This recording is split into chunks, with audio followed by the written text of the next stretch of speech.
গল্পটা আজ থেকে কয়েক বছর আগের। আমি তখন আমার গ্রামের পুরনো বাড়িটা দেখতে গিয়েছিলাম।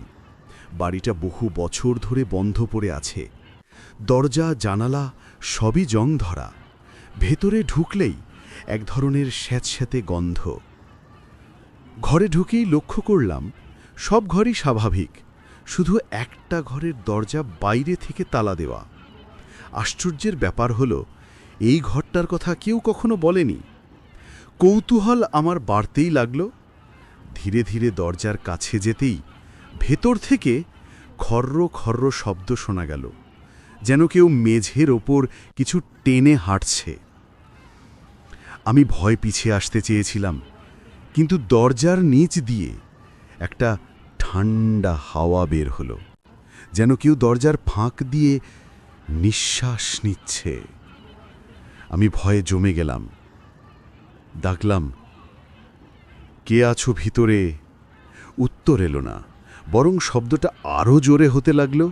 মনে হলো ঘরের ভিতর কেউ পায়ে হাঁটছে, ধীরে, ভারী, ঠক ঠক করে। এতদিন সেই ঘরটা কেন বন্ধ, কেন তালা দেওয়া? এই ভাবনা মাথায় ঘুরতেই কিউরিওসিটি আর ভয় একসাথে কাজ করল। হঠাৎ করেই তালাটা নিজে থেকেই ক্লিক করে খুলে গেল। আমি স্থির হয়ে গেলাম।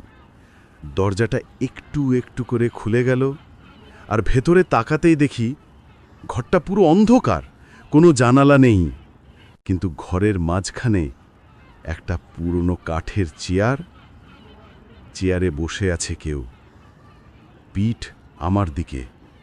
আমি ফিসফিস করে বললাম, আপনি কে? সে ধীরে ধীরে মাথা ঘোরালো, কিন্তু মুখটা নেই, শুধু একটা কালো ফাঁকা জায়গা। চোখ নেই, নাক নেই, মুখ নেই, ফাঁকা একটা গহ্বর। তারপর সে দাঁড়িয়ে গেল, আর তার পায়ের শব্দ ঠিক সেই শব্দ যা এতক্ষণ আমি শুনছিলাম। আমি দৌড়ে বের হয়ে আসতে গেলাম, কিন্তু বাইরে এসে দেখি পুরো বাড়িটা এখন তালা দেওয়া। যে দরজা দিয়ে ঢুকেছিলাম সেটা নেই। বুঝলাম, যাকে আমি ঘরের ভিতরে বন্দি ভেবেছিলাম, আসলে সে আমাকে তার সাথে আটকে ফেলেছে।